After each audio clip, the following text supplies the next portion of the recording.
बिस्मिल्लाहिर्रहमानिर्रहीम। अस्सलाम वालेकुम नाज़रीन, मैं अहमद फ़वाद हूँ और आप मेरा यूट्यूब चैनल देख रहे हैं। नाज़रीन, 3-4 बड़ी अहम खबरें हैं जो कि आज की व्लॉग में आपके साथ शेयर करूँगा। सबसे पहली और बड़ी खबर ये है कि नवाज़ शरीफ साहब जो कि इन दिनों सऊदीया में मौजूद हैं, जितने दिन वो वहाँ पर रहे हैं, बेसिकली उन्होंने ये दिन वहाँ पर कैद में असल में काटे हैं। ये मामला क्या है, इस हवाले से कुछ तफसीलात सऊदीया में उनके साथ क्या चल रहा है, कुछ आम तफसीलात आपके साथ में शेयर करूँगा। दूसरे नंबर पर नाज़रीन, जो जर्नेल हैं उनको अपनी कुर्सी की फ़िक्र पड़ चुकी है। इमरान खान के हाथ कौन सी बड़ी ऑडियो लग गई है, इस पर भी कुछ इंकशाफात, कुछ तफसीलात हैं, वो भी मैं आपके साथ शेयर करूंगा। और आखिर में नाजरीन, शहबाज शरीफ के हवाले से एक बड़ी खबर ये सामने आई है कि उन्होंने असम्बली से एतमाद का वोट हासिल करने का फ़ैसला किया है। ये मामला क्या है, वाकई ये खबर सच है क्या? शहबाज शरीफ एतमाद का वोट हासिल करने जा रहे हैं और ये एतमाद का वोट हासिल करने के पीछे असल मकसद है क्या, अगर वो हासिल करते हैं, या ये यूं ही एक जो फेक न्यूज़ है वो चलाएगी? क्योंकि ये जो खबर भी सामने आई है वो भी ज़राए से सामने आई है। सबसे पहले तो नाजरीन, जो लोग मुझे रेगुलर सुनते हैं, जो मेरे रेगुलर व्यूअर्स हैं, उनको ये मालूम होगा कि 2-3 दिन पहले मैंने एक व्लॉग किया था और आपको मैंने ये एक बड़ी ख़बर दी थी कि जो नवाज़ शरीफ की जानिब से इस वक्त प्रोपेगेंडा भी किया गया और जो सऊदीया जाने का उनका मकसद था कि किसी तरीके से जो मोहम्मद बिन सलमान हैं उनसे उनकी मुलाकात हो जाए और कोई ऐसा तासुर दे दिया जाए पाकिस्तान में कि देखें वहाँ पर इनकी मुलाकात हो गई है और कुछ अपने मकासद उससे हासिल किए जाएं। तो इस चीज़ में वो नाकाम हुई है और आज इस खबर की तस्दीक भी हो गई है। मरियम औरंगज़ेब जो हैं, उन्होंने एक ट्वीट किया कि वहाँ पर नवाज़ शरीफ की मुलाकात हुई है, जो मोहम्मद बिन सलमान है, लेकिन इसकी अभी तक जो तस्दीक है वो कहीं से कोई सबूत फराहम नहीं कर सके। ना इंटरनेशनल मीडिया के ऊपर इस हवाले से कोई ख़बर सामने आई और इनकी जानिब से अगर तो ये मुलाकात हुई होती तो अभी तक जितना ढिंडोरा इन्होंने पीटना था कि देखें हमारी तो एक बड़ी मुलाकात हो गई है, वो फिर जो है वो ख़बर इस तरह से छुप नहीं सकती थी। तो बहरहाल, एक तो उन्होंने ये उनकी कोई मुलाकात नहीं हुई, हालांकि बड़ी कोशिश की गई वहाँ पर मुलाकात की। अब नाज़रीन, इस पर तफसीलात ये हैं कि वहाँ पर इस वक्त ये मिन्नत तरले किए जा रहे हैं जो वहाँ पर हुकाम है कि ये जो ख़बर हमने चला दी है कि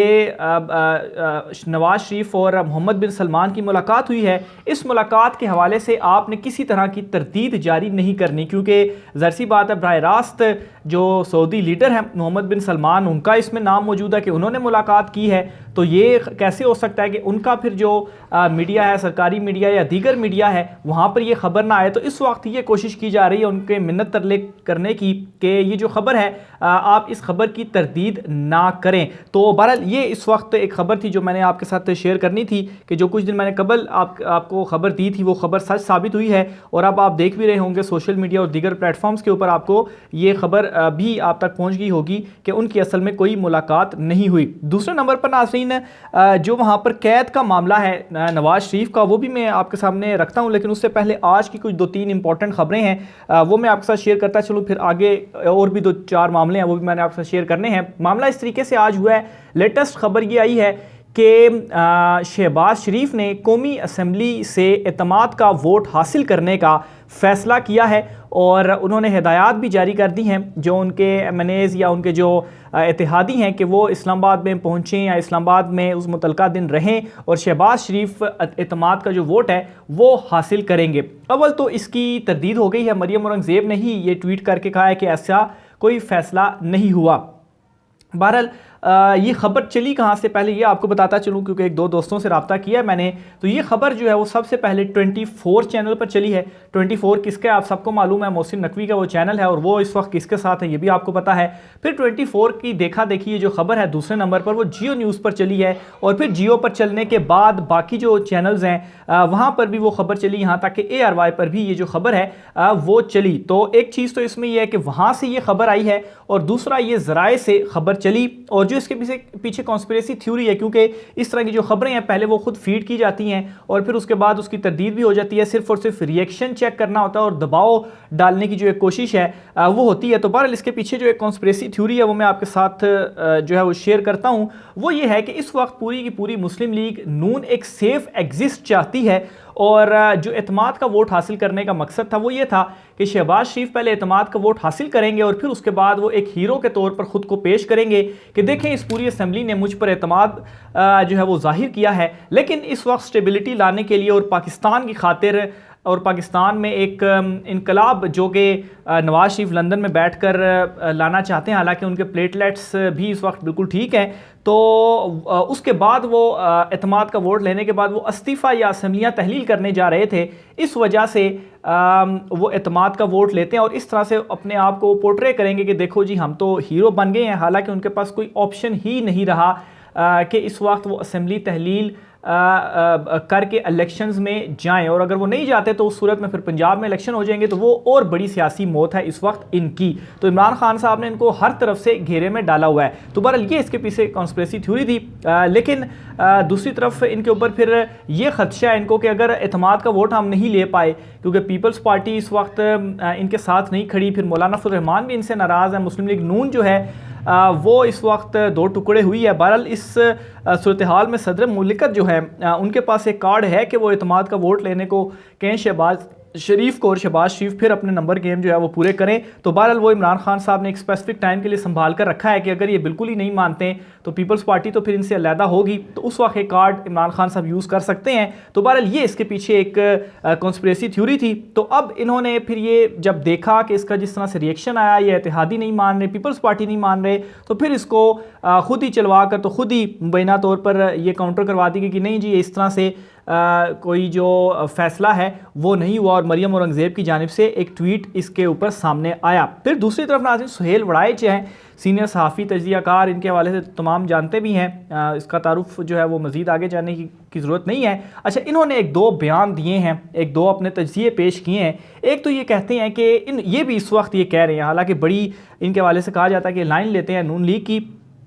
तो बहरहाल इन्होंने ये कहा है कि इस वक्त मुस्लिम लीग नून के पास कोई और ऑप्शन नहीं है सवाए इसके कि वो इलेक्शन में जाए, और अगर ये चाहते हैं कि जून में बजट देने के बाद ये इलेक्शन में जाएं तो उस सूरत में भी इनको इलेक्शन में जाना ही जाना है, कोई इनके पास ऑप्शन नहीं है। सिर्फ और सिर्फ इस वक्त ये लोग ये कोशिश कर रहे हैं कि कोई ऐसा सेफ एग्जिट इनको मिल जाए, कोई ऐसा इनको रास्ता इमरान खान दे दे कि इनकी जो इज्जत है वो भी बच जाए और फिर उसके बाद इलेक्शन में जाया जाए, और ताकि कुछ ना कुछ अपना ये जो बयानिया है वो ये क्रिएट कर सकें। कुछ ऐसे स्टेक्स इस वक्त ये पंजाब में मांग रहे हैं कि चलें हम कोई अपोजिशन का ही किरदार असम्बली में अदा कर लें। हालांकि इस वक्त ये भी मुश्किल है कि ये अपोजिशन जो है वो पीपल्स पार्टी करती हुई नज़र आ रही है कौमी असम्बली में, लेकिन इस वक्त इनकी ये भी है कि कुछ ना कुछ जो स्टेक्स हैं वो इनको एटलीस्ट पंजाब में दे दिए जाएँ, कुछ इज़्ज़त जो है वो इनकी बच जाए। तो इस वक्त ये जो कोशिशें हैं वो की जा रही हैं, और ये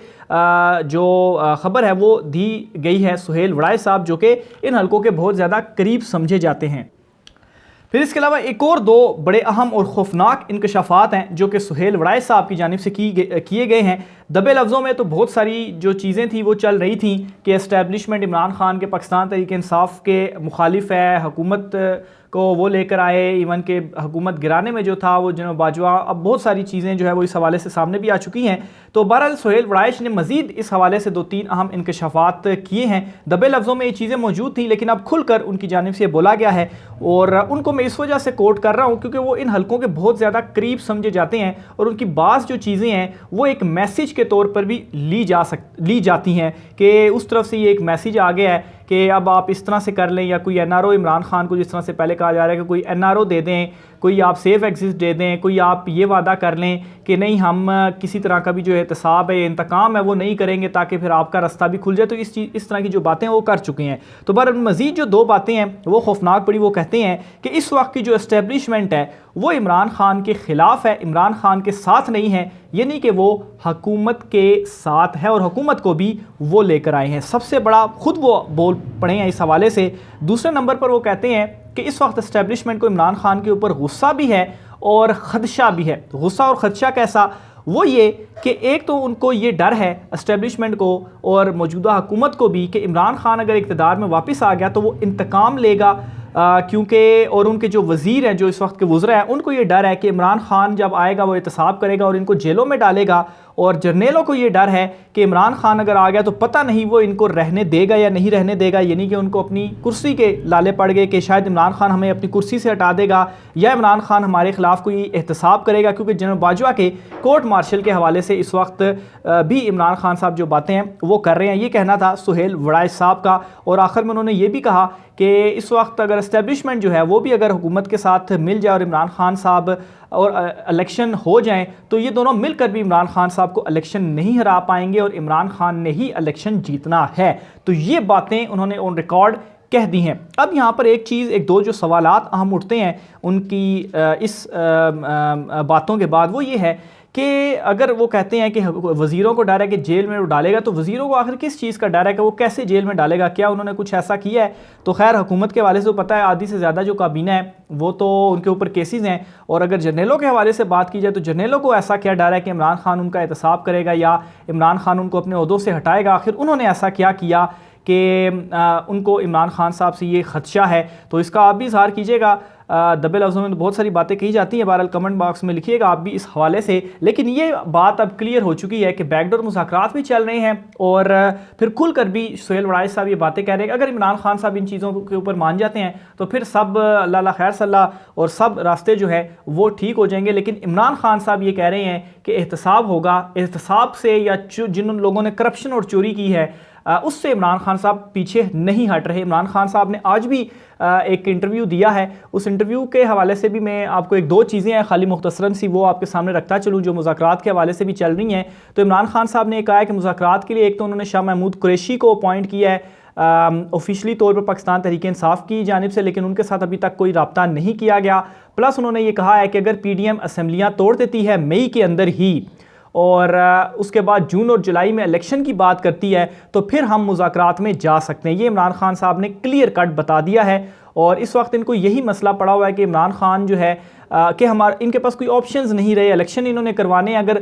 डिले ये कितना ज़्यादा डिले कर पाएंगे, और अगर ये जून जुलाई में राज़ी नहीं होते तो फिर अगर पंजाब में पहले इलेक्शन हो जाते हैं तो वो भी इनकी सियासी मौत है। मज़ीद उन्होंने कहा कि शाह महमूद कुरैशी से कोई बातचीत जो है वो मुज़ाकरात के लिए अभी किसी ने रब्ता नहीं किया। फिर उन्होंने कहा कि कमर जावेद बाजवा और जनरल फैज़ हमीद उनके पास आए थे और उन्होंने कहा था कि मोदी पाकिस्तान आना चाहता है, तो मैंने उनको उस वक्त मना कर दिया था। मैंने कहा था कि अभी मोदी ने कश्मीर का इल्हाक ख़त्म नहीं किया, ऐसे कैसे उन्हें आने दिया जाए, जो कश्मीर के हवाले से भी बातें चल रही हैं। और ये जो बात इन्होंने कही है कि सुहेल वड़ाइच साहब ने भी कि जनरल बाजवा का कोर्ट मार्शल के हवाले से इमरान खान साहब बात कर रहे हैं, तो असल में ये जो बात थी कश्मीर का सौदा करने के हवाले से ये हामिद मीर साहब ने पहले की थी, और फिर उसके बाद नसीम ज़हरा जो थी उन्होंने अपने शो में फिर ये कहा था कि कोर्ट मार्शल होना चाहिए। तो बहरहाल ये वहाँ से भी जो मामला थे वो निकले थे। तो बहरहाल ये एक दो बातें हैं जो कि इमरान खान साहब ने बड़ी इंपॉर्टेंट बातें थी, बहुत सारी इमरान खान साहब ने बातें की हैं, लेकिन एक दो बातें थी जो कि इससे रिलेटेड थी, तो ये मैंने आपके सामने रख दी। तो ये इस वक्त ओवरऑल इस हवाले से भी चीज़ें चल रही हैं।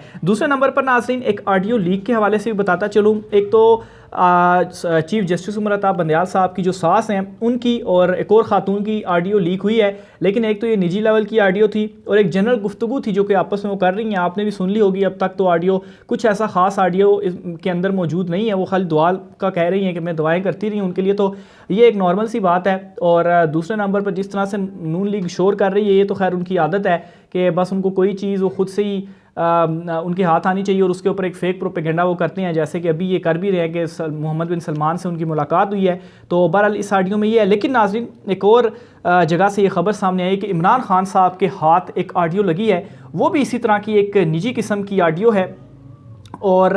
वो इससे भी ज़्यादा ख़तरनाक और इससे भी ज़्यादा वाज़ेह और इससे भी ज़्यादा ऑथेंटिक ऑडियो है। लेकिन इमरान खान साहब ने उस ऑडियो को रिलीज़ करने से ये कहकर इनकार कर दिया है कि चूँकि एक प्राइवेट किस्म की गुफ्तगू है, तो जिस तरीके से ये चीफ जस्टिस उमर अता बंदयाल साहब की सास की जो गुफ्तगू थी, ये प्राइवेट गुफ्तगू थी, इसको इस तरीके से जिसने भी रिलीज़ किया इसके ऊपर तो डिस्कशन भी नहीं होनी चाहिए। तो बहरहाल वो भी इसी तरह किया। तो इमरान खान साहब देखें उन्होंने एटलीस्ट इतना किया कि उन्होंने इनकार कर दिया कि नहीं इसकी जो है वो कोई ज़रूरत नहीं है। तो जुनैद सलीम साहब हैं, सीनियर सहाफ़ी भी हैं, उनकी जानिब से ये जो ख़बर है वो दी गई है। और दूसरे नंबर पर एक और अहम ख़बर भी उन्होंने दी है जो मैं आपके साथ शेयर करता चलूँ कि नवाज़ शरीफ गए तो हैं सऊदीया, लेकिन सऊदीया में वो बिल्कुल कैद होकर रहे हैं। यानी कि ईद की नमाज पढ़ने के लिए भी उनको बाहर मस्जिद में जाने की इजाज़त नहीं दी गई। यानी कि खाना काबा या मक्का या मदीना में उनसे कहा गया कि नहीं, आप यहाँ पर बाहर आकर नमाज नहीं पढ़ सकते, क्योंकि ख़दशा है कि जो पहले एक वाक़या हुआ, लोगों ने नारे लगाए, उसके रिपीट होने का। फिर इवन कि उनको जद्दा जब वो गए तो जद्दा में भी उनके घर के करीब की मस्जिद में उनको नमाज के हवाले से कहा गया कि हम आपको सिक्योरिटी, यानी कि असल में सिक्योरिटी के हवाले से कहा गया कि सिक्योरिटी प्रोवाइड नहीं कर सकते। तो जितने भी दिन उन्होंने गुजारे हैं वो एक किस्म की कैद में गुजारे हैं। और आप देख लें कि किस तरह वो इबरत का निशान बन रहे हैं कि सऊदीया में होने के बावजूद भी वो घर से बाहर निकलकर नमाज, और वो भी ईद की नमाज अदा नहीं कर पा रहे। तो ये इस वक्त उनकी हालत हो चुकी है। बहरहाल इस वक्त सऊदीया की जानिब से भी एक और भी अहम खबर सामने आई है कि इस वक्त वहाँ के हुकाम जो हैं, चूँकि नवाज शरीफ काफ़ी ज़्यादा कोशिशें कर रहे हैं मुलाकात और कोई ना कोई वहाँ से बयानियाँ लेने की, तो वहाँ से एक ये वाज़ेह अहकामात भी सामने आए हैं कि किसी तरह का भी कोई ऐसा एलामिया जारी ना किया जाए जिससे कोई इस किस्म का तासुर ज़ाहिर हो कि जो कि किसी भी पॉलिटिकल जमात के सपोर्ट में हो। यानी कि वो ख़ुद को इन तमाम तर मामलात से दूर रखना चाहते हैं, और इसी वजह से नवाज शरीफ की मिन्नत तरला करने के बावजूद भी जो उनकी मुलाकात है वो नहीं हो पाई। राय का असर कीजिएगा। आज के व्लॉग से इतना ही, मुझे इजाज़त दीजिए। अल्लाह हाफ़िज़।